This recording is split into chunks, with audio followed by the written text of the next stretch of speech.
All right, so tell us then where you went after you left Monsoon after 5.5 years. Your face is like, right, we're getting to it This now. is it. We're getting to This it is now. it. We're This here. is We're it, here. We're here. people. So, Prepare yourselves for this. prepare yourselves, people. Sit down. So before I say where I went, I realised that actually I wanted to move into training, or learning and development as it's called. I wanted to be a trainer. I didn't want to be on the frontline retail. So I went off and I retrained. I got my certificate in training practice and started applying for jobs.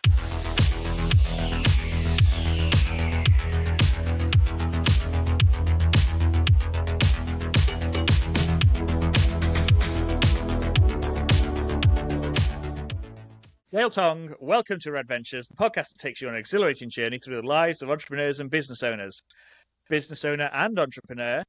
Tell us a little bit about yourself, Gail. Where do I start? What do you want to know? I suppose is the question. Because, I could talk forever, as we've just demonstrated before you actually press record. So what do you want to know about start me? with your name. If you start with your name, I've done that. I did that bit, kind of. But you can do that bit again, because that's a nice, start position for yourself. And then tell us what you do in a professional capacity. Okay.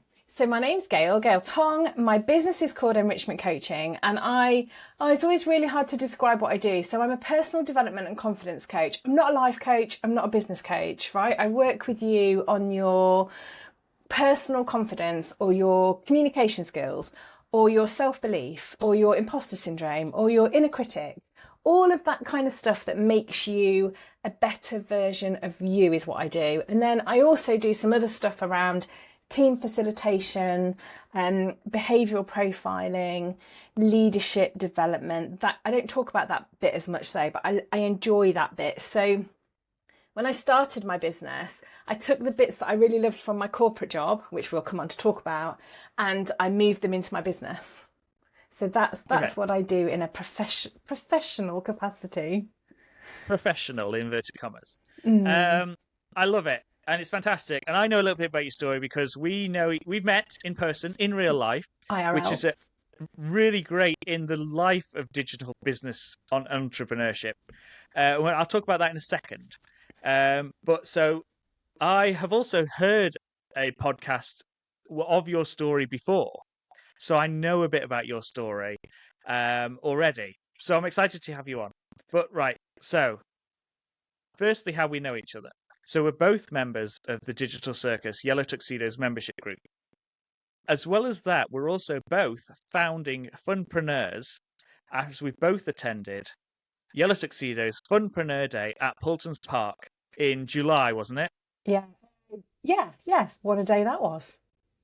That was a fantastic day. We ended up on the same team, didn't we? Is that part 2 of the day? No, part 1 of the day we were on the same team. No. Part 2 we were. Yeah, no, part 2. Because you went on all the big rides, and that they're not me. But I did come on. Yeah. I tell you why I thought we were in the same team on part 1. Because I was in a team with more people than we were supposed to be in. We were a 6 instead of a 4. But we were on the rides, waiting to queue up for the first ride, and I can't remember what it's called, Cobra or something. And someone randomly pulls out a pair of it's a business card, but it's in the shape of purple pants. You mean this? Clearly, if people are watching. Them. Yeah. Yeah, looked exactly like that. And she just kind of materialised it out of nowhere after we were trying to persuade someone to go on the ride. And I was just like, oh, okay, so that's why I thought you were on the first group with us. But then obviously we were on the second group. A great day, really enjoyed it. So tell us quickly, before we go back to school, tell us about your purple pants. My purple pants. So if your watchers are watching, my big pants are hung behind me on my office door. So the story of the big pants comes right from the very beginning of my business journey, if you like. So I remember I was still employed at the time, but I knew that I was going to be leaving. And I remember thinking, I need to do some networking, because that was kind of, that is actually how I've got most of my businesses, through networking. So the first ever networking event I went to was the Last Friday Club in Chichester, which is still going. It's held in room 2. Quick shout out for them. And I remember emailing the person that organised it and saying, oh, don't hate me, I'm still employed. Can I come along to your networking? And she was like, yeah, of course, the more the merrier. And I remember walking down the street towards the cafe where it was being held and thinking, oh, I don't have to go, do I? I don't know. Who's going to know if I just walk around town for an hour? No one's going to know if I've not been networking.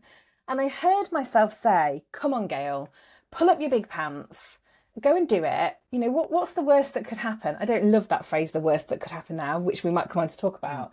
But that has stuck with me in terms of, come on, pull up your big pants. And for me, it's about, you've made a decision to go and do something, you're taking action, you're almost, and I've just sat up, look, you're standing taller, you're puffing out your chest, you're a bit like a superhero pulls on a cape. That is how I see big pants. And it's stuck with me. So my business is 5.5 years old now. And that thing has just kind of stuck with me throughout. So it's become a thing. So if people think it's a bit of a marketing ploy or a bit of a, you know, oh, she's always talking about it, it actually does mean something to me. And I'm not one for mantras, and because I think some of them are absolutely pointless.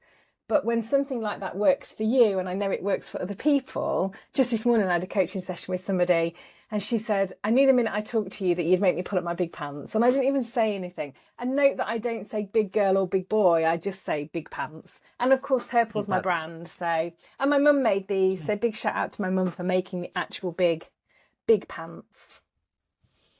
For the benefit of the listeners rather than the watchers, they are quite big pants, aren't they? They are quite big. Yeah, they are quite big. Yeah, they are. I mean, if you go onto my socials, you'll see a picture of them. And yeah, they are. They're proper big pants, because if you're going to do something, you know, it's big, isn't it? Yeah, I like it. I was going to talk about pulling up your big pants then, but I think actually I'll leave it for a bit later on because I'm sure we'll get back to that. But yeah, it's all about anxiety in the army. But yeah, so if I forget, you can remind me. Yeah. That's why I'm telling you that. Intriguing, yeah. All right, so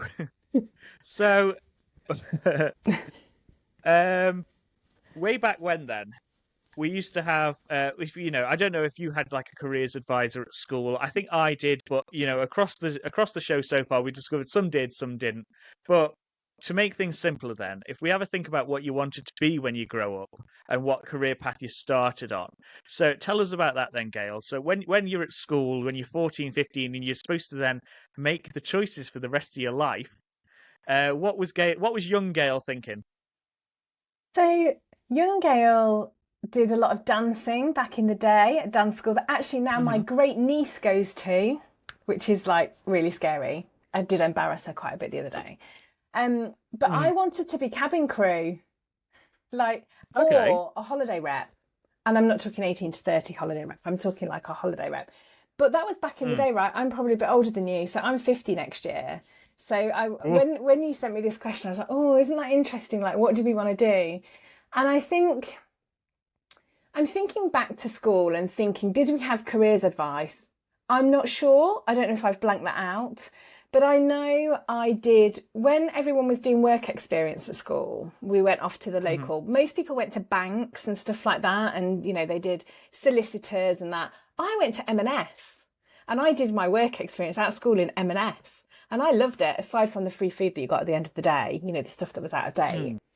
And I wonder, now you've got me thinking about it, whether that kind of shaped where my career then went, because I really enjoyed it. I loved the buzz of, I mean, this was in the day where, you know, you got free lunches at Marks and Spencer's if you worked there, and there were loads of benefits that I'm guessing you don't have now. But I went off and did a YTS, as it was called. This is how old I am, right? Went off and did a YTS and I hated that. So I went back to sixth form and then I went to uni. So I was one of the first, there was a small group of us in my year at school because we were the first year to do GCSEs when they were GCSEs. Okay. And there's a small group of us that were the first people to go off to uni in our year, or for the school at the time. So, yeah, and I went off and did a degree in retail management. Oh, okay. That's interesting. Firstly then, so you don't look a day over 30. Thanks. I've always liked you. Say that to all the guests. Yeah. And secondly, interesting that you enjoyed your retail work experience, because when I was at school, and you are correct, I am a little bit younger than you, but I wanted to go and work in a solicitor's office, but I ended up doing my work experience at Sainsbury's supermarket. And it was okay, but it didn't not unlike you. I wasn't like I want to go and work in retail. I probably was like, yeah, no, definitely avoid retail. But okay, so off you go to university and you do your degree in retail management, wasn't it? Yeah, yeah. Cool. And then where'd you go from there? So I don't know that, just coming back to your point there, I don't know that I wanted to go into retail. I think that's kind of where it led me. So when I left school, Okay. or during school, I worked in a little gift shop as well, because I was born and raised in Skegness in Lincolnshire, which was completely seasonal, or was seasonal, when I was there. And I also worked on the burger bar as well, by the way. So I did a bit of retail, a bit of hospitality. So when I went to uni, in Guildford, which, as you can imagine, is quite a long way from Skegness. But at the Yeah. time, there was only Guildford and Bournemouth actually that did the degree in retail management. I don't think I know that didn't teach me how to run a store or how to deal with people. I've learned all of that as I've gone. But I did my year's placement with New Look, who were based in Weymouth. I don't know if they still are. Their head office was in Weymouth. And that was a great year. The store manager at the time, she let me look after all of the staff training for that whole year, which that says a lot, doesn't it, about where I am now in terms of development of people and that kind of thing. And then after my degree, I got an assistant manager's role with a company called Gymboree, who were an American children's retailer. And I was an assistant manager.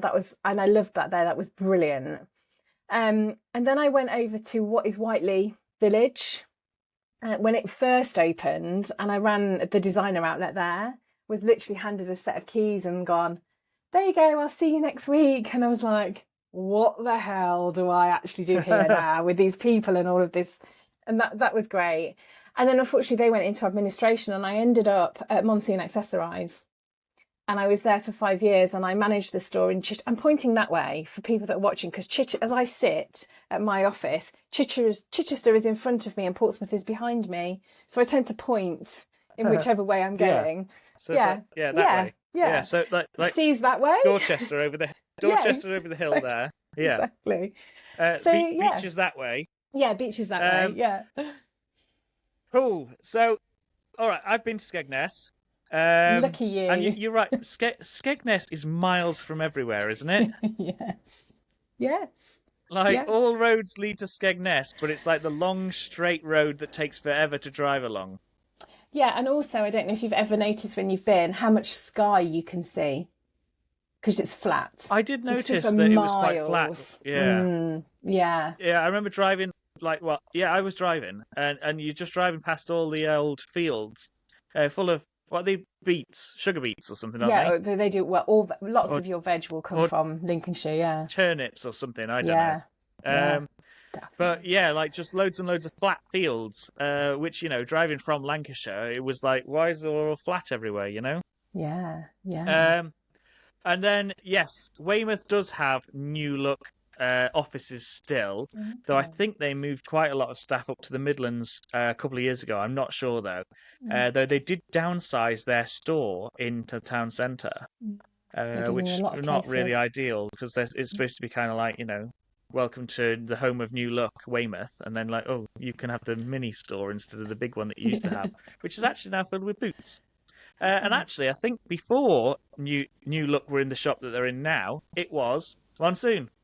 Oh, how funny. You see, yeah. You see now the one in Chichester, the Monsoon in Chichester, is now Oliver Bonath. So, yeah, it's funny how that happens. Yeah, see, we do live in a simulation. Yes. Okay.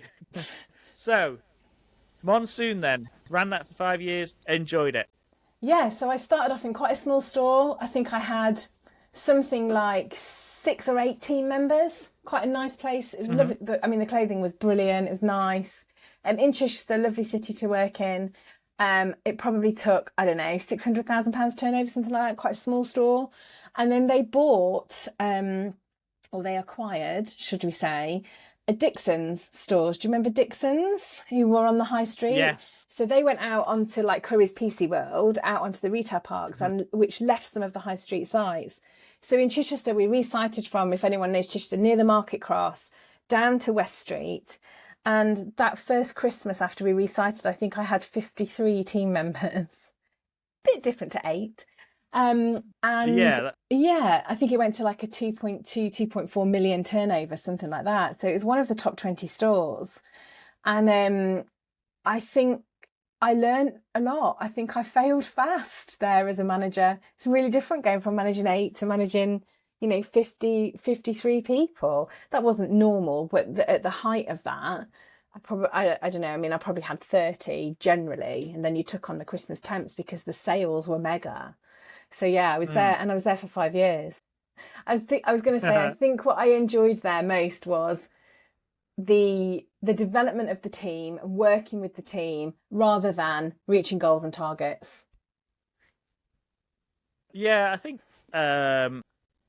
Firstly, I was going to say the good old days of the old high street, And speaking about Dixon's, I think I went and bought a Sega Master System 2 from Dixon's in Crewe. Oh, yeah. Way back when in the day. God knows what year that was. I don't know, early 90s. Yes, yeah. But yeah, I mean, for a retail environment, I suppose, and all kind of, office work and stuff like that, it's all about your colleagues, really, isn't it? I mean, you've got to enjoy the job, but the colleagues are what make it.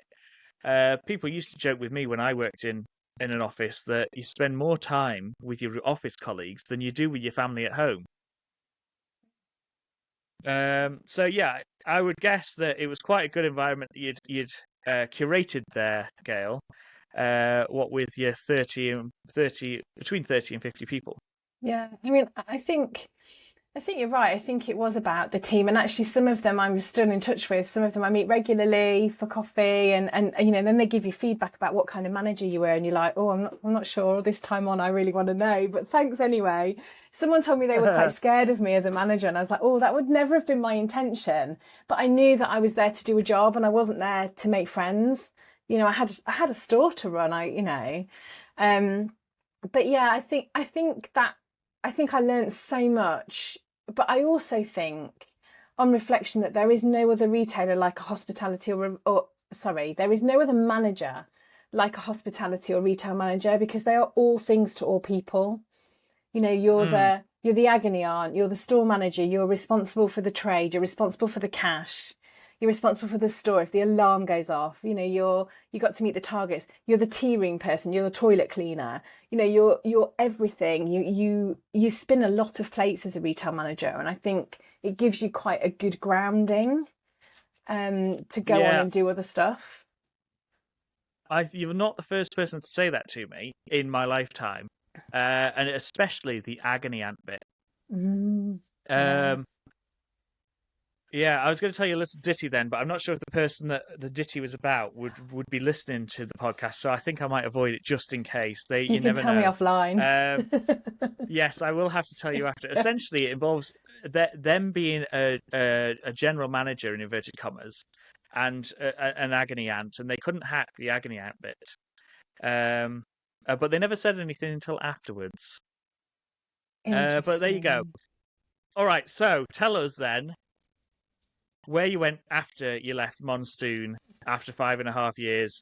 Your face is like, right, we're getting to it now. This is it. We're getting to it now. We're here. So prepare yourselves for this. Prepare yourselves, people. Sit down. So before I say where I went, I realised that actually I wanted to move into training, or learning and development as it's called. I wanted to be a trainer. I didn't want to be on the frontline retail. So I went off and I retrained.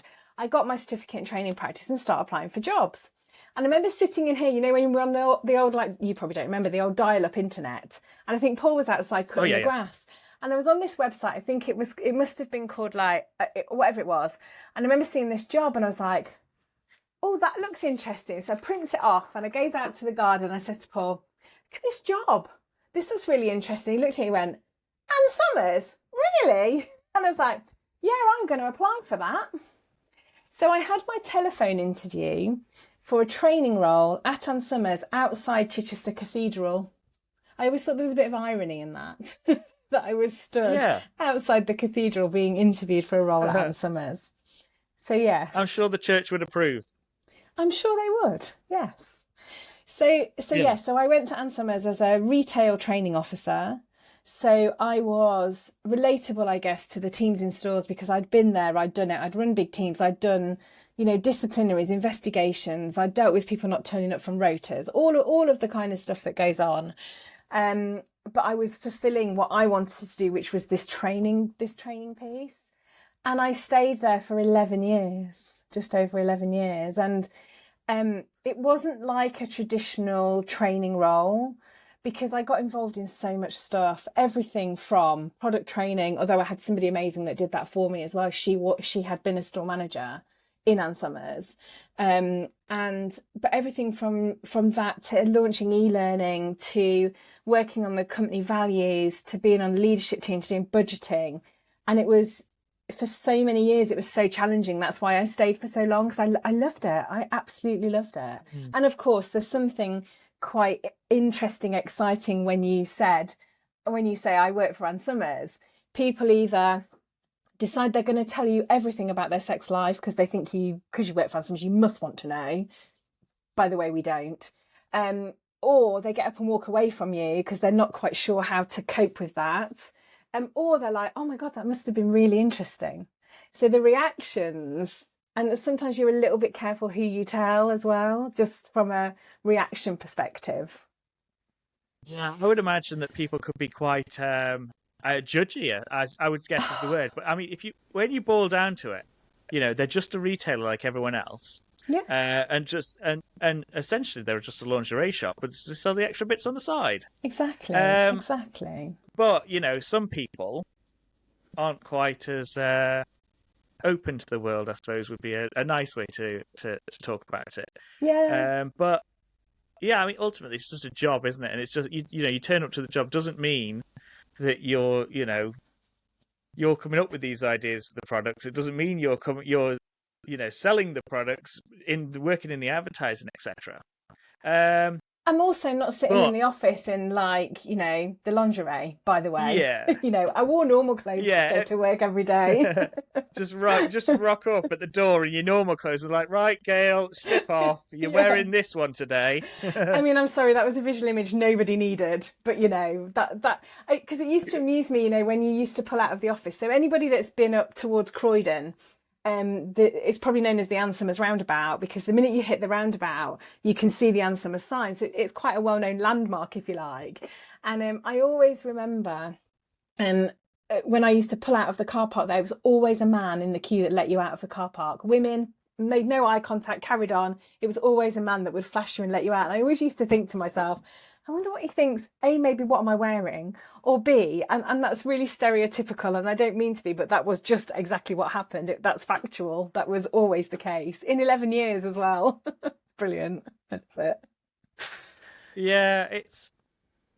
I think I remember you saying when I listened to a previous podcast when you were talking about it, did you say it's quite like a family business culture in there as well, isn't it? Yeah, certainly when I was there. I mean... At the end of the day, like you said, they're a retailer, right? They've got a massive high street presence. There's not many people that don't know who Ann Summers are, let's face it. Whatever connotations that brings with it. But they are, I mean, there was a family business, certainly. David Gold was the chairman. Unfortunately, he passed away a while ago, and Jacqueline as well. But they were big parts of my career because they were there. They were in the office daily. I would see them. I would interact with them. So there was definitely, for me, for most of the time that I was there, kind of a family feel. Yeah. And I always felt like everybody knew who I was and that I was having an impact in the stuff that I did, and that was seen. So I'd never felt like I was just a number on a payroll. Yeah.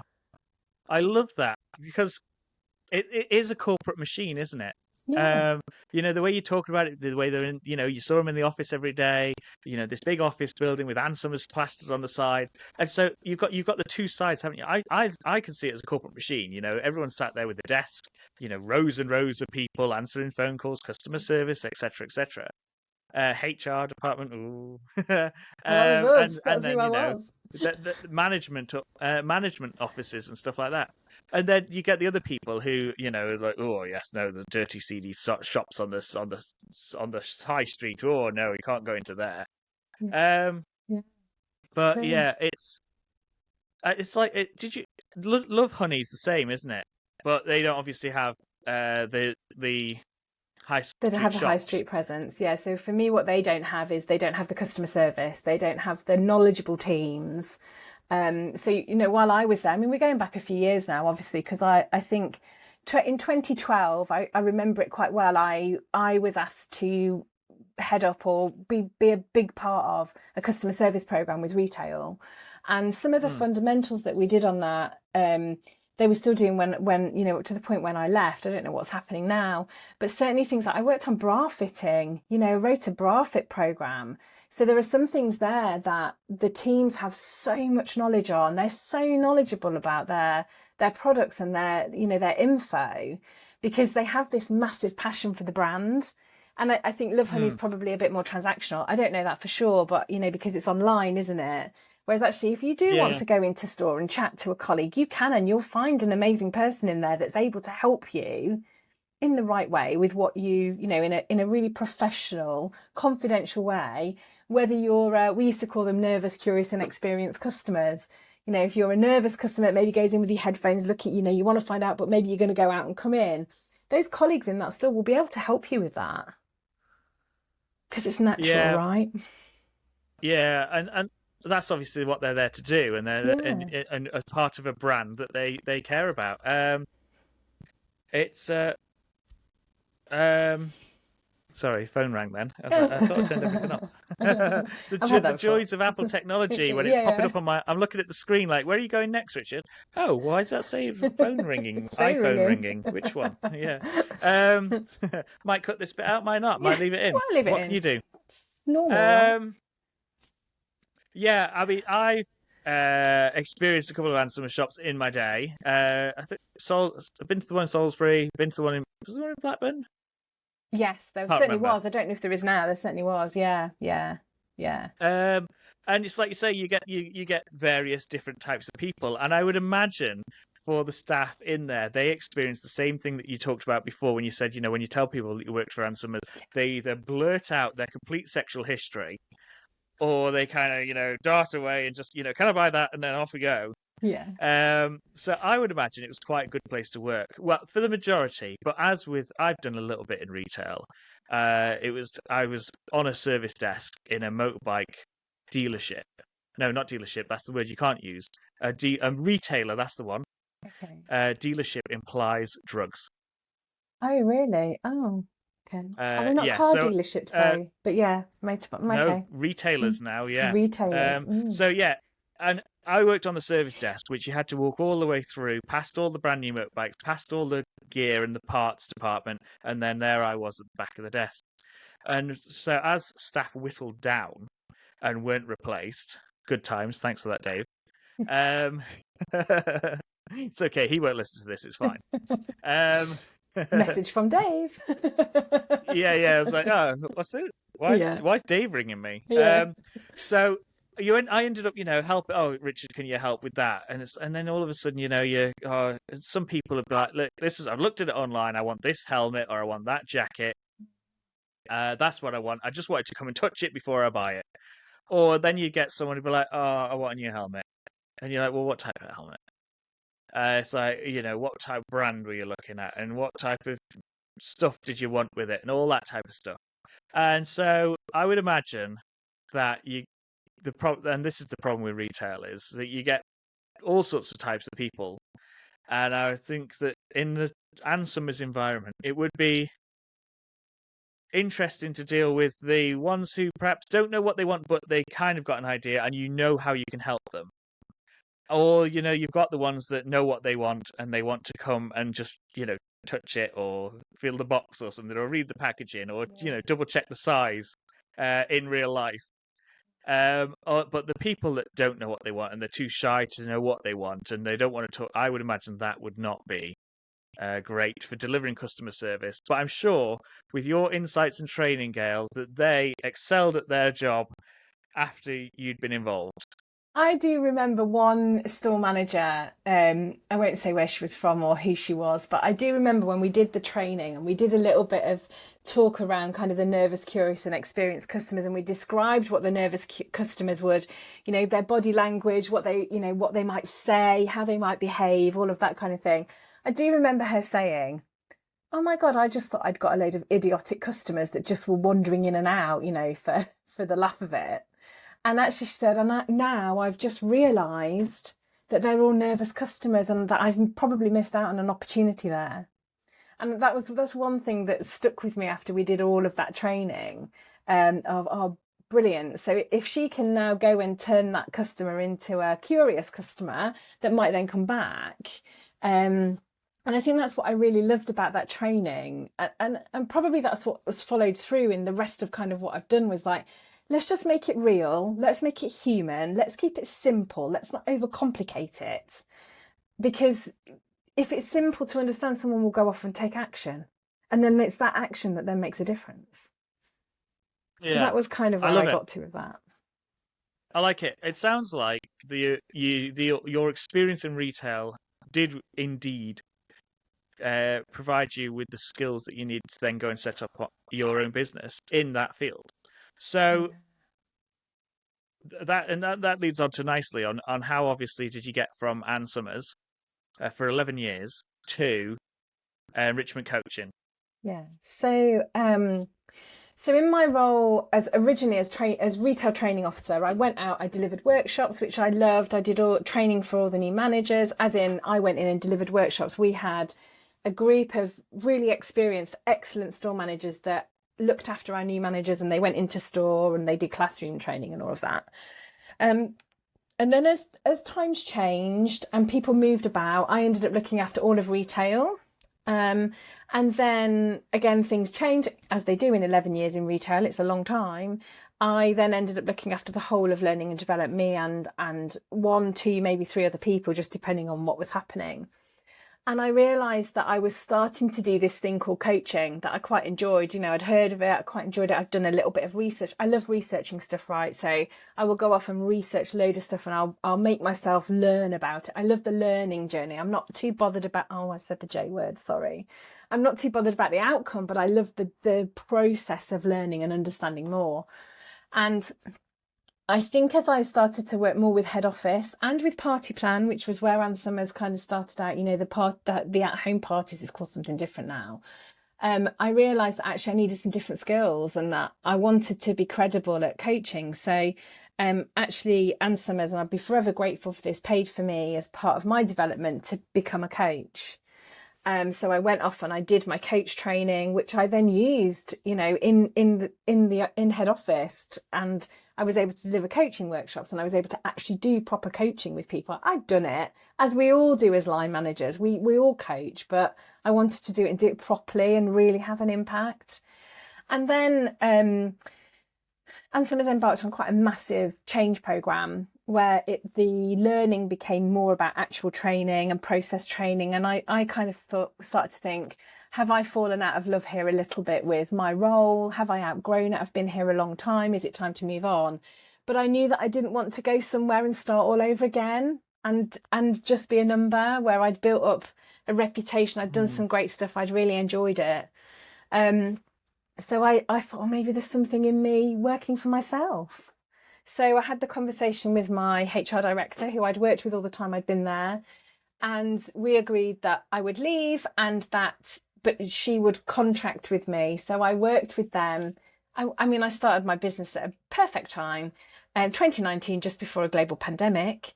So I worked with them from, I think it was the July of 2019 up to the point of the pandemic, which of course then the stores were furloughed, or, all the stores were closed. So everyone was furloughed. And as it turned out, probably me then not working with them was probably a good thing, because it made me then think about my business and put my all into my own business. So yeah, that it kind of all happened. It feels like it happened quite organically, but I think along the way I was quite determined about what I wanted to do and where I wanted to go. Yeah, I think you kind of, as you go along in your career, you start to get a better picture of what you want, and you start to realize things about working in, corporate or semi-corporate, that, if unless there's a space for you above, then you're not going to be able to move up. And the other thing is, if you're really good at your job, um, they don't want to move you up because they don't want to replace you, because you're good at what you do. But obviously, the nature of us all, or certainly the people on this show, being business owners, entrepreneurs, we all want to better ourselves. And we're not happy with just turning up doing the same thing every day. Um, and so when you're at that point where the boss or your line manager or whatever, it's like, no, they're really good. I don't want them to go anywhere. But you're wanting to progress. That's what you find gives a lot of. That's what is the catalyst for a lot of us going into our own business journeys, I think. And we don't fact check on this show, so nobody correct me if I'm wrong. I think I Let me was just fortunate as well, though, that I was able to have that really honest conversation with my HR director. She might even listen to this, but she'll know this. But, we were able to have honest conversations. And even in the beginning, when I first talked about going, and we were honest with each other, I don't think either of us were probably really ready for it. And then when we revisited it, we were like, right, maybe this could be something. Yeah. And I think there are a lot of people that are go into business, entrepreneurship, whatever you want to call it, and they work with an ex-employer to get them to a point. And I think that's a great way, because it gives you that bit of freedom, doesn't it? But also it gives you that little bit of security whilst you're still building your business. Yeah, I've had one of my ex-employers' companies as a client. It wasn't straight after I set up, but it was a couple of years after. But it's nice that they kind of do that, because then you do feel like, actually, when I was there, they obviously saw my skill set, blah blah blah blah. Yes, I love it. Cool. Right, so we've got to where Gail is now. So I think at this point we shall do the quickfire questions. Okay, I'm ready. Cool. And then we'll revisit coaching, anxiety, imposter syndrome. We'll revisit Peppa Pig World. Oh yeah. We'll share the story of Miss Rabbit's helicopter ride. Oh yeah. We'll talk about we'll talk about your podcast shortly too. But let's get on with these quickfire questions, because in my experience, they're not that quick. Okay. So we could be here all day, right? Yeah, I know. This is the problem. I start these podcasts, and they started off, it was like, right, we're going to be 45 minutes. And, when you first start one, you're kind of nervous, and you don't know your tone of voice, and you don't know how it's going to go. And then as you do more, you get more comfortable with it. And then, you're talking to people, and you think, oh, well, you forget that you're recording. You forget that you're producing something. You're just like, we're just having a nice chat. And then all of a sudden you look at your watch and you're like, oh, God, we're 37 minutes in already. And then you're like, we've got the quickfire questions to do. We've got to do this. We've got to do that. We've got to do the other. And you're like, oh, this episode is going to be like an hour and 20. Are people going to listen to it because it's so long? And maybe we should do a part 2. More on. Yeah, but no, it's fine. It's not like Stephen Bartlett, who's like 3-hour podcasts, doesn't he? Oh, I don't know. I don't listen. I think so. Anyway, again, unfact checked. We'll talk about that. We'll come back to that in the podcasty bit. Okay. Right, so quickfire questions. So yes, quickfire questions, not really quick, and designed to let us know more about Gail and humanise, in inverted commas, Gail. Oh, okay. So here we go. Now we know that you're 30 years old, because you said that earlier. Wink for the listeners rather than the YouTubers, or the watchers, because you can watch it on Spotify too. Yeah. What's been your favourite age so far, Gail? It's a really interesting question, that, isn't it? I know this is meant to be quickfire, but I want to say kind of where I am now, and that's probably really cheesy, just because I think I've got the freedom, and financially, it's okay. I can try things out, I can do things. I know myself probably now better than I've ever known myself. That sounds really cheesy. That's not to say I don't overthink and do loads of that stuff that everybody does as well, because I do. I probably win gold at overthinking. So stand down anybody that thinks they would also be on the medal podium, because I'd be top. But yeah, I think probably, I was going to say the age I am now, I don't think there's an age. I think it's kind of this sort of, my mid to late 40s, and let's see what the 50s bring. Jesus, that sounds Yeah, old, nice. doesn't it? Yeah, I had the conversation with Alan about he said for the first time ever that he was in his late 40s. And then we had a conversation about how I in 3 weeks time ish I'll be 39. And then I'm like, oh, 40's getting closer, 40's getting closer. But people say they got their stuff together in their 40s. So but it still is a bit like, oh my god, I'm nearly 40. Just a number, right? It is just a number, hopefully. Yeah, I can't. I seem to like be regressing a bit. The older I get, the more childlike I become. I had like a time in my mid 20s, mid to late 20s when I was a bit serious, and then throughout my 30s, I've just been like, nah, what's the point in being a grown up? Buy that Lego. No, I haven't got any Lego. I don't think. No, I haven't got any Lego. But something else that's DVDs. Yeah, Amazon. Anime DVDs. I started watching Dragon Ball Z again and Dragon Ball GT. Something I watched when I was in like my early teens. And I'm like, you're nearly 40, Richard. I'm like, so? So yes, I think we're at that point where in our lives where we care less about what other people think of us. And it's more about the enjoyment, right? Yeah, definitely. Definitely. And the freedom, I think, as well. Freedom is what it's all about. William Wallace said that, I think. True. No? True. No, I don't know who that is. No. You've seen Braveheart? No. I haven't watched a lot of films. That's really bad, isn't it? Apart from the ones we've talked about, like Beverly Hills Cop and stuff like that. I've seen those. Yeah, Beverly Hills Cop. Yeah. Braveheart, 1995 was it? It's like 2 hours long, one of the really long film back there. It's all about William Wallace, the Scotsman who fought for freedom. Okay. He's famous, first standing there with his sword and his half-painted face. It's like, freedom! Yeah. I can picture that. I know that, but I haven't seen the film. Sorry. Really poor. Okay, cool. No worries, it's fine. It's fine. I was like, I'll set them up and you don't knock them down. Yeah, don't knock them down. Awkward. Yeah, 7-10 split, I think they call that one. Okay. Okay. Moving on. Let's do question 2. Yeah. Right. What is your favourite quote? This could be a movie quote, a meme, a motivational quote, or any other quote you can think of. So aside from pulling up your big pants, I do have a quote from a film. Hi, see? But it's actually The Wizard of Oz.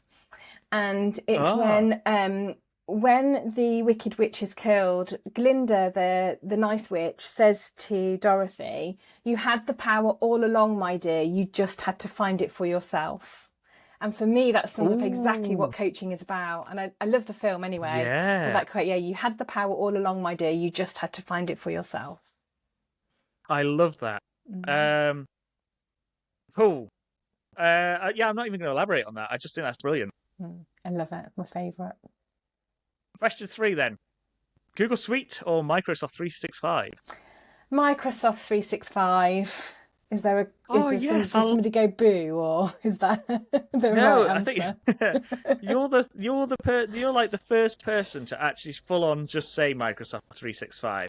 We've had like a couple of Microsoft is all right, but most of the time it's just Google Suite for sure. I'm like, really? No, what's wrong with Microsoft? I know you have to pay for it, but it's nice, it's familiar. Exactly, and that's exactly it. So I think when I was setting up my business, that was one thing that I knew. Yeah, I knew how to use it because I'd used it in my corporate, semi-corporate, whatever. At Anthem, I'd used 365. So it just made sense for me to carry on using it. And yeah, you're right, you have to pay for it. Some of it's a bit clunky, but you use it as you want to. So yeah, I do some associate work where they use Google, and I'm like, what? How do I? The other day I was on Google Meet. I was like, how do I share and then still actually see people? I ended up putting everything into Canva so that I could actually just figure that out. I was like, in Teams, this works, but I don't love Teams. I'm more of a Zoom girl. But yeah, I ended up putting it into Canva so I could just do Canva and then I could still see everyone that was in the meeting. It's always a way around. Yeah, there's always a workaround. But you could have used Riverside, of course, as well, couldn't you?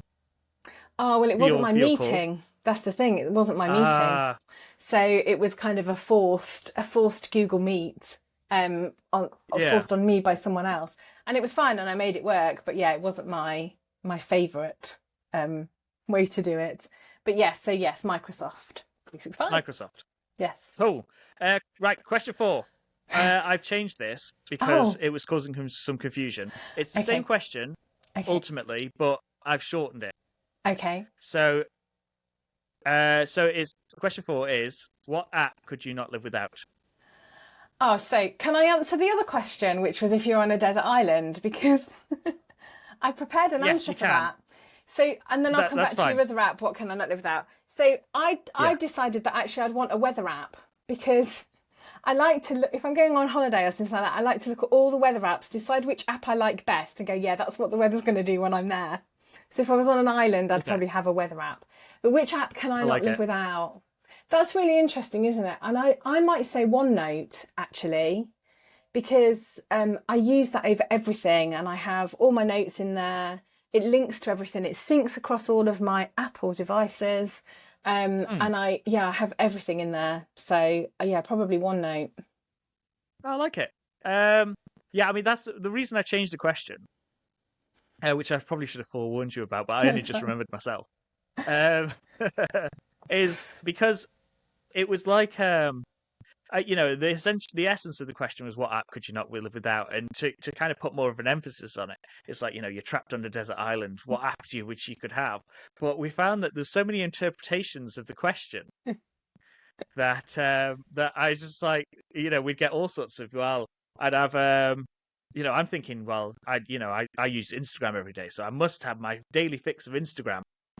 But actually it was like, well, I'd have the Tides app because I need to know what time the tide's coming in, so the fish will be closest. Or I'd have the navigation app, so I knew where I was. Or I'd have the planes app to see when they're coming across. And I was like, this is supposed to be like a YouTube or an email app or YouTube Suite, so I could Spotify podcast, so I could listen to the episodes and stuff like that. It's a bit like, it makes me think of when the Spitfires came back in World War II with bullet holes in them. They originally thought, well, there's loads of holes in these planes. What can we do about it? And so instead of so the first thought is that you put armor where the bullet holes are, right? But actually, what they worked out was these planes had made it back with the bullet holes in. So any plane that was shot elsewhere obviously didn't make it back, unfortunately.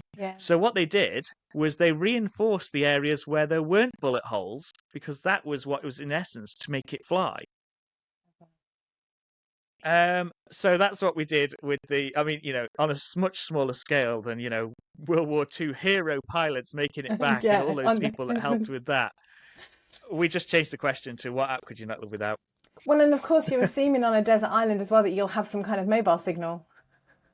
This was the other problem is, how did you get to the desert island? Why are you on a desert island? Yeah. Would your phone survive the drop into the water? Were you dropped from a helicopter? How far did you fall? Some serious overthinking going on there, isn't there? Yeah, most of it was my part. Someone would drop a little seed in there, and I'd be like, well, helicopter, how many meters do you fall when you jump out of I think episode 4, we're talking about like the descent out of a helicopter. Were you made to sit on the edge and pushed off? You can't dive off because obviously if you jump up, then you're going to hit the rotor. Do you have a parachute? Are you dropping into water? If the helicopter's flying quite low and they push you out, how many feet do you go down into the water? From how many feet have you fallen? Oh. And then is your phone going to be waterproof at that level at that depth? Unlikely, probably. Yeah. Well, who knows? You might not care then about any apps. Yeah. No. Well, that's it. And then how long is your battery going to last? I mean, if you've got a newer iPhone, then you probably get a day out of it. If you've got an older iPhone, then what, like 3 hours? Yeah, not a chance. You'd need a charger as well. Yeah, where are you going to get your battery charger? Yeah. Solar power. And, perhaps, have you packed your solar panel charger? Or because you can't make one. No. So Oh yeah, it got a yeah, bit deep. it did literally. Uh, yeah, it also the question was pushed off the helicopter too, Yes. and into the water. Right, okay. Question 5 then. How many unread emails do you have on your phone right now? I'll tell you because it's right here. I have one unread email. That's across all your email platform things. Yeah, Yeah, one. most impressive. 10 Thank out of you. 10. Gold Thank you. star. I have one unread message and one unread WhatsApp, but that's it. I can't Okay. cope with those little red badges. I hate the little red badge things. But your email, the email thing, it's Apple Mail. If you've not been on top of it for a little while, then it shows you them up, and then it downloads more from the server after you deleted it. I'm in a constant loop of deleting emails now. Yeah. No, that's all I have. That's all I have. It bothers me. Okay, cool. Right, question 6. Again, this question might be in the works, but I know you've prepared an answer, so I'm going to ask it, Yeah, go, and I go, go, hope go. this is a great answer. Oh, I don't know. So, if you could afford any car, you don't need to worry about the insurance, running costs, outlay, purchase costs, blah blah blah blah. What car are you having, Gail? So I'm having a Mini Cooper, John Cooper Works, An old one or a new one? a new one. And I hope my Mini Hmm. outside on the drive isn't listening because he'll be upset that I'm thinking of replacing him. Although the old one, you see, yeah, I mean, an old style Mini, I mean, they're amazing, aren't they? But I've had, this is my second Mini. And when I went to Fun Summers, I got a company car and I had to sell my original Mini that Mini was my first ever brand new car. And I had to sell it because I got a company car. I won't say what car I exchanged it for, but I wasn't happy about it. And I remember saying to Paul at the time, when I get my car, when I'm allowed a car that's mine again, I'll have a black Mini Cooper S, and that's what I've got now. So yeah, my ultimate would be I'm sinking on my seat. My ultimate would be a John Cooper Works. Yes. Does your current Mini have that whirry noise? What whirry noise?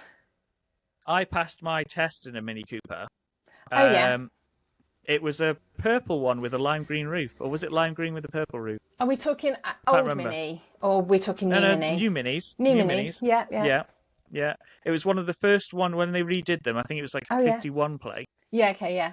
And this was a limited edition. They did one with a green roof, a lime green roof and a purple body, Yeah. and one with a lime green and one with a purple roof. And I think it was the purple roof one. No, the lime green roof one. Anyway, they used to have this whir, like a constant whir. I don't know what it was. Don't think so. But yeah, Haven't noticed it. Haven't noticed it. But Paul learnt to drive in an old Mini. This is how old we are, right? And he says that my Mini, the new Minis, have got the same feel as the old Minis when you drive them. So I know there'll be some haters out there, and that's fine. I can cope with that. But yes. Yeah, I obviously worked for. Well, I didn't mention it before, but the retailer I worked for was BMW. And so I knew a guy that had worked. BMW obviously own Mini now. Yeah, yeah. And I knew a guy who worked in the car world before the motorbike world, and he said that they weren't great. Oh, I love mine. And yeah, so when my partner always says that's the car she wants, I'm like, no, you're not having one. Yeah, I know, but I tell her, you're gonna have to have something reliable and Japanese. Unfortunately, you're not having a Mini. What? I'll come to Weymouth in my Mini and I'll take her out and then she can make her own mind up. Yeah, and I'll still be like, no, the parts are rubbish. The recalls are rubbish. You can't. There's you never can't been get a under recall the on engine. mine. Oh, what year's yours? Good question. 68. Oh, okay, fairly new then. They might have got better. It was. Yeah. What year did I leave? 2020. I left BMW. Oh no, so yeah, I was 2018 and 2019. I went to the BMW training headquarters up in Reading, and they had like a mini suite, like not a mini suite. It was like a mini, in there. So one of the coffee rooms is all like decked out in all the mini stuff. Yeah, they look nice. They are great to drive. I've driven one. Oh, well, I've driven two. Because I Yeah. test drove a Mini Cooper S. That was an '04 plate, black with a white stripe along it. Yeah. But yeah, just that association where my previous former colleague said, actually they got loads of problems with them, and I was just like, no, they're out. Outrageous. Don't know if we can be friends Well, yes, anymore. yeah, I would imagine that the John Cooper works would be quite nice Yes. and quite zippy. Yes, indeed. Cool. Right. Quick questions done. Or quick fire questions, that's the word. Loved all those answers, especially the quote from The Wizard of Oz. Yeah. And I don't think I've ever actually watched The Wizard of Oz. What? There's also a great quote at the end of it about courage, which links perfectly into what I do, where the wizard talks about, you confusing courage with wisdom and thinking that actually you need to be knowledgeable about all things when actually you don't. You often just need the courage. Because when they get there and it's the lion, isn't it? The cowardly lion says he doesn't have any courage. And the wizard is, apart from the fact that they've travelled across, the country to get to the Emerald City to find the wizard and they've faced all these things. He's like, no, I think you're confusing courage with wisdom. And I think that's really interesting because I think often when people come to coaching, they feel like, oh, I don't know anything, therefore I'm not very good at my job, but actually often we don't need to be knowledgeable. We just need to have a little bit of courage to take action. Yeah, I love that. That's really good. And it makes me think of like, it's easier to say you don't know, isn't it, than to pretend. Or it's better to say sorry. So I will always say I don't know, but I'll find out. Yeah, exactly. But instead of making some random stuff up about what I think is the answer, I don't subscribe to this whole fake it till you make it and blag it. I just don't. It's not authentic. It's not sustainable. And I think there's courage in saying yes and saying no. It's courageous to say no, I don't know. I think that's the best way because obviously down the line you're going to get caught out. Yeah. So yeah, no, sorry I haven't done it, but I'll find out. Yeah, or sorry I don't know, but I will find out. I'll get back to you. I think there's a meme going around of Jason Momoa at the minute on the phone. I mean, like, I do not know that answer right now, but I will find out and I will come back to you. I'll send it to you after the show. Yeah, afterwards. send it. I haven't seen that. Yeah, brilliant. Yeah. I think I'm going to remix it as well and make it into the admin world kind of some form of post, some form of silly post on my Instagram. Look out for that. Cool. Right, let's talk about your podcast. Okay, yeah. No, let's talk about Peppa Pig World. Let's talk about Peppa Pig World. Oh, what a great day that was. That was a fantastic day. I loved the day. I was so knackered by the time I got home, though. And this obviously does kind of work into your coaching because for a lot of people, it was about the roller coasters, but for some, it wasn't. It was just for me, it was a day out. I was like, right, we're going off to play on some roller coasters and meet new people, and that's it. It's a day away from the computer. And I got there, and we did the whole, meet and greet people because I only knew 3 people when I rocked up there. Everyone else that I know within the membership. So, I couldn't go that day, or I couldn't go this day, and I'm like, oh god, I know like 2 people. So I rocked up. I was literally like, oh my god. But what I worked out was as we got separated off into our little groups to head off and do our tasks, and we're queuing up for the first roller coaster, I suddenly remembered I'm not a big fan of roller coasters. I'm not a great fan of heights either. And so there I was, kind of stood in this queue, like, what? Oh, hang on a second, what am I doing? And it was only when I kind of sat down and, the click of the thing, and then I was like, and then we started going up, and I was like, oh, yeah, now I remember. Yeah, no, I don't really like roller coasters. I don't really like heights. And it's like, you get to the top of that thing, and you can see, like, the whole entire world. I was like, but you know what I did? Put on my big pants, and I just got on with it. And then I just kept going on rides, even if I hated them. I was just like, because it was an experience, and I didn't want to go home, and I didn't want to be like, I missed out. I should have gone on that ride. Interesting. So, in the afternoon, though, we split into teams, didn't we? And we had these tasks to do. Yeah. And we thought that one of the tasks was go on the weirdest ride you can go on. But I think it was actually something completely different. So we queued up for like an hour to get on Miss Rabbit's helicopter ride, didn't we? Yeah. And because we were five then, weren't we? There Five was of the us, five of yeah. us. And so we had to go 3 and 2. So we had a lovely time on Miss Rabbit's helicopter ride, didn't we? Yeah.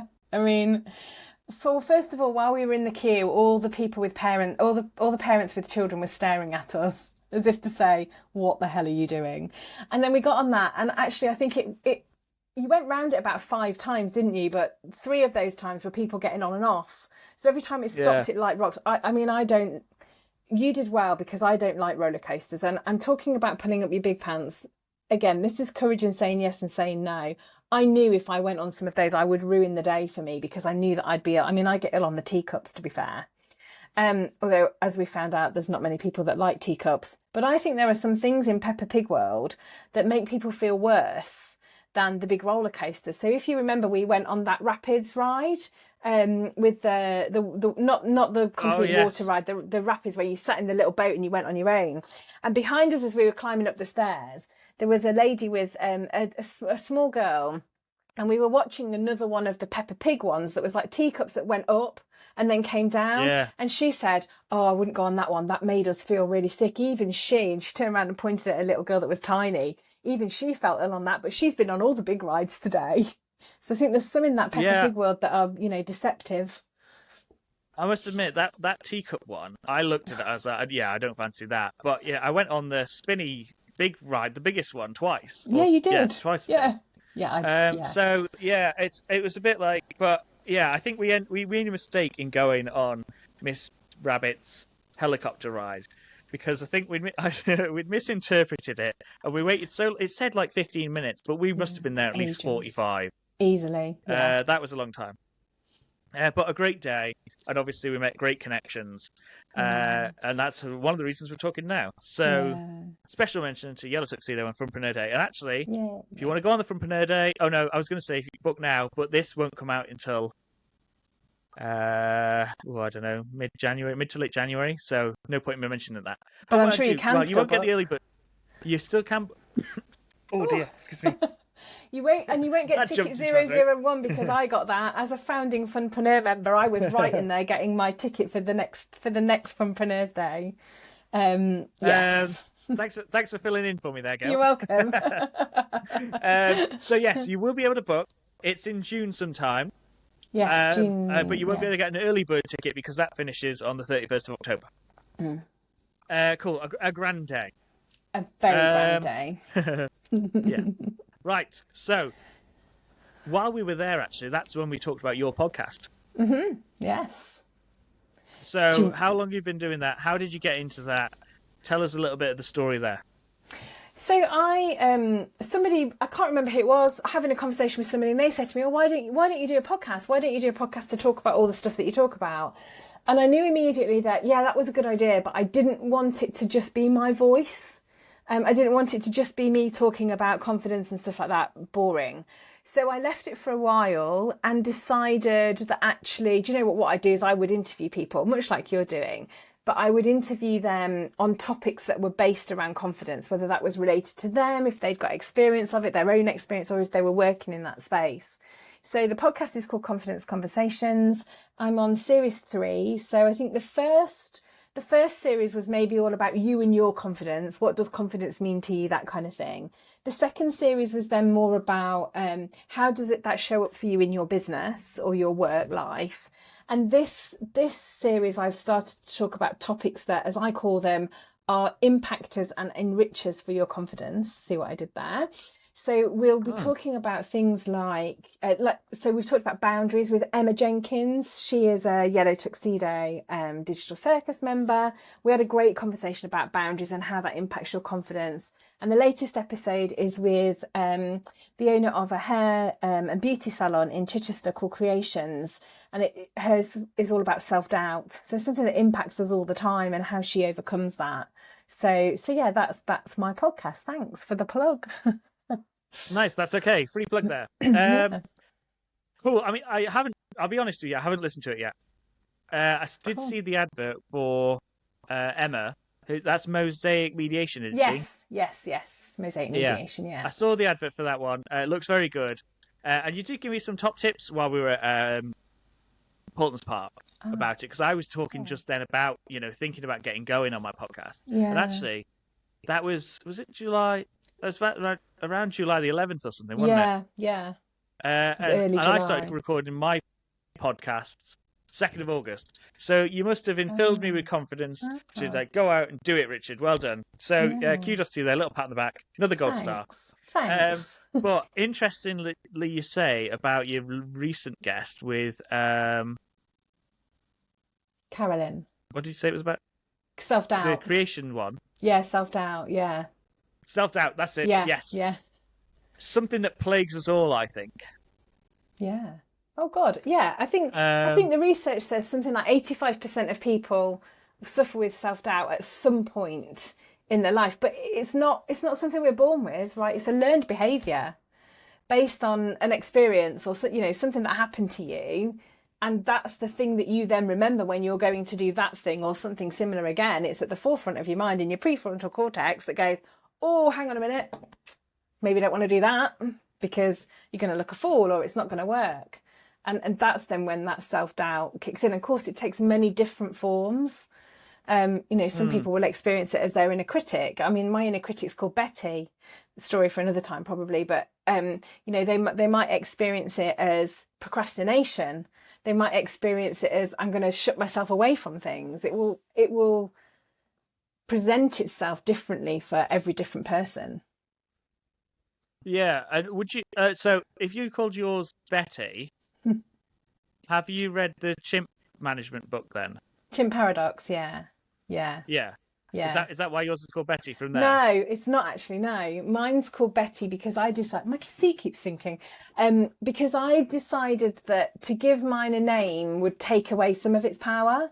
So and make it not part of me. And for me, Betty feels like an old friend or a little old lady, a little old aunt that actually I can not be rude to, because we're rude to ourselves like we would be to nobody else. Yeah. But I can say, thanks, Betty, I've heard you. I know you're trying to protect me because that's what the role of an inner critic is, but I'm going to go and do it anyway. Because if I don't do it, I'm not going to learn and I'm not going to grow and I'm not going to change. Again, then it links to your big pants. Yeah. I like that. And it's interesting that you say about the words that we say to ourselves. I try to be less harsh on myself nowadays because of that. Because I read somewhere, we talk to people, we talk to ourselves. Imagine if you were talking to someone else, and some of the time, you just type it away, or you hit the wrong key or delete, and you're like, oh, what are you doing, you effing idiot, Yeah. If you wouldn't say that to someone else, would you? Or if you were over someone's shoulder and they were typing and then they messed up the typing, you wouldn't be like, effing idiot, what are you doing? Would you? Because that'd be awful. Exactly. But quite easily say it to yourself. So I end up calling myself a silly Billy quite often. Yeah. Because it's a bit nicer than, you're effing idiot. Yeah. Well, yeah. And the other way, one thing that sits with that for me is this, and this is work in progress for me, but it's about having self-compassion, right? And self-compassion isn't about bubble baths and, candles and that. It's about saying, what are boundaries again have I got in place that are going to protect me? And actually the other week I managed to curb my alloy on my Mini. It's going through a drive-through. Less said about that, the better. And it was at the start of a 4-hour journey up to Skegness, right? And I was like, oh, all the way there. I was like, literally, you're 20 miles from home and you've already done it. You've got another 200 miles to go, Gail. I was like, you can't keep telling yourself you're a effing idiot for doing it. Have a little bit of self-compassion. You made a mistake. You know what? You're not going to do it again. Just go through the drive-through again. You'll be fine. So it's about having that, almost reconciling with yourself. Do you know what? It's only a car. It's only a wheel. It can be fixed. Yeah, I have to hash things out with other people. I can't, talk about. So my partner will come home and she'll be like, "You're right." I'm like, "Well, actually, I've just done this massive project, and having spent X amount of time on it, I got to within 20 minutes of finishing it. I thought actually there was a better way to do this." And then but did you deliver what you were asked? Yes, I delivered what I was asked. But but in the and can you could you change that in the future? Yes, I could change that. Okay, well you did an all right job then, didn't you? Yeah, all right, I suppose I did, but Oh. thinking about it now. And but it all revolves around the same thing, doesn't it? And straight in with self-doubt is the old imposter syndrome. I'm hesitating because for me, I've done, again, you won't be surprised to know that I've done quite a bit of research on imposter syndrome. Okay, I don't claim to be any kind of expert, but it's something that fascinates me because people either believe in it or they don't. But actually, for me, imposter syndrome is at an identity level, right? So imposter syndrome is often about, am I good enough? I shouldn't be here. I'm a fraud. I'm a fake. So they're going to find me out. Whereas sometimes self-doubt is more about you saying, can I do this? Of course I can do this. Did I do a good enough job? Of course I did. It's not about you, it's about a task. And I think imposter syndrome has become quite trendy over the last few years. And people go, oh, imposter syndrome feelings, imposter this, imposter that.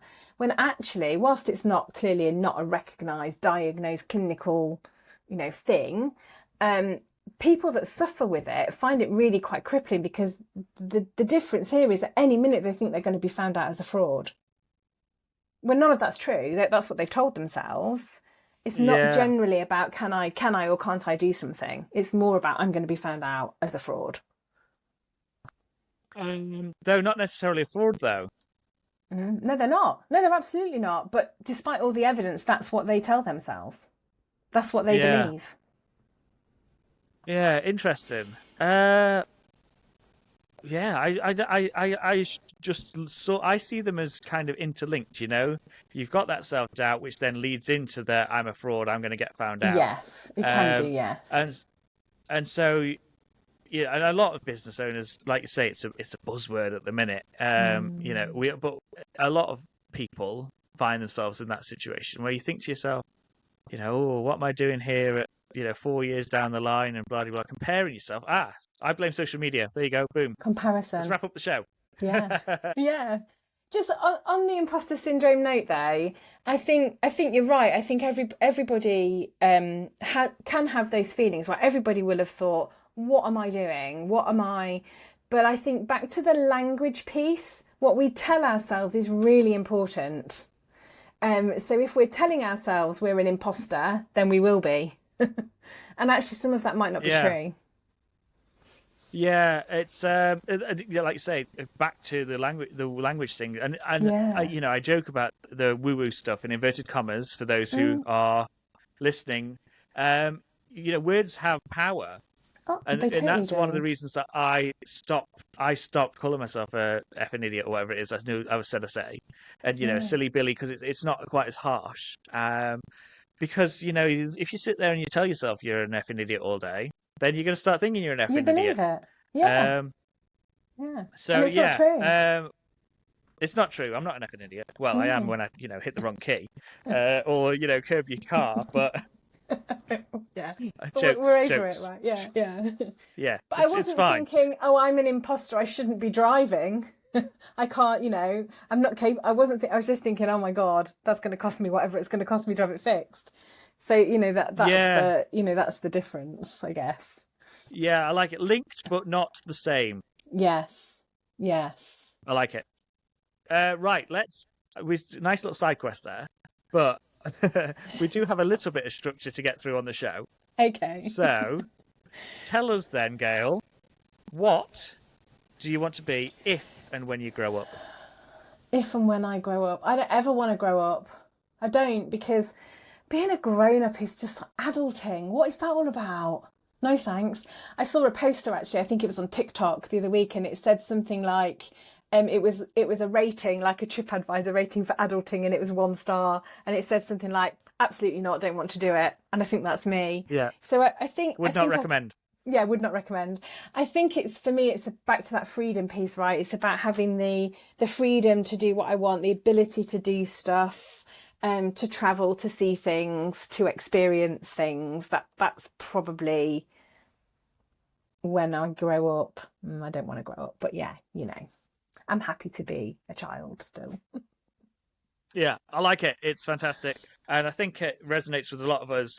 Like I say, I don't want to grow up. Sometimes, well, not so much now because she's getting to teenage years, but my daughter in a few years ago, be like, "Oh, Dad, can we do this paint by numbers thing?" I'm like, "Oh, that is a grown-up supervision activity."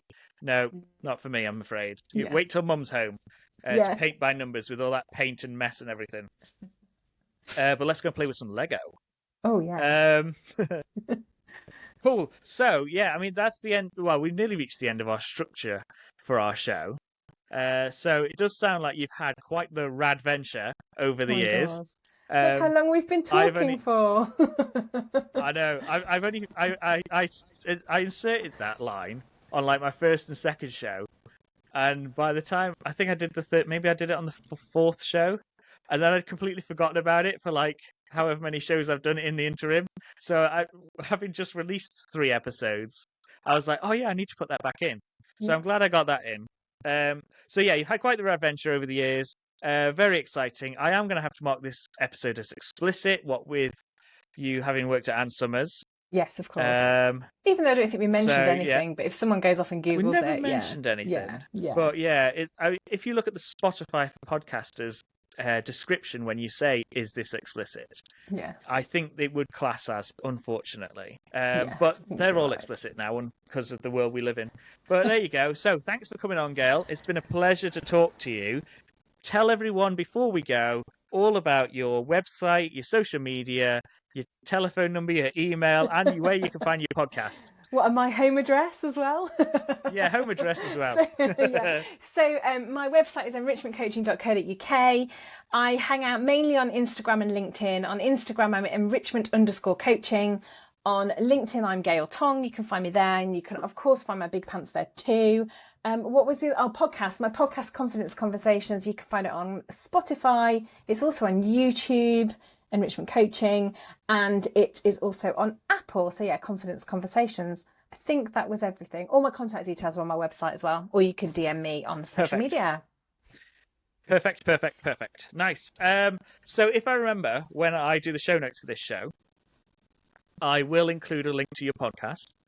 Okay, thank you. As well as to your website and your socials. And so also, Riverside AI, when you listen to this, show notes, put in the link to Gail's podcast. That's that done. Okay, so if you're still with us at this point, thanks for listening or watching. Really much appreciated. I'll be back next week with someone else. Thanks to Gail for coming on. So in the interim, have a good week and peace out. Peace out.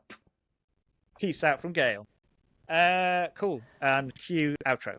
Thanks for joining us on Rad-Ventures. Don't forget to subscribe via your favourite platform. Always happy to chat, so hit me up in the DMs, and I'll see you on the next Rad-Venture.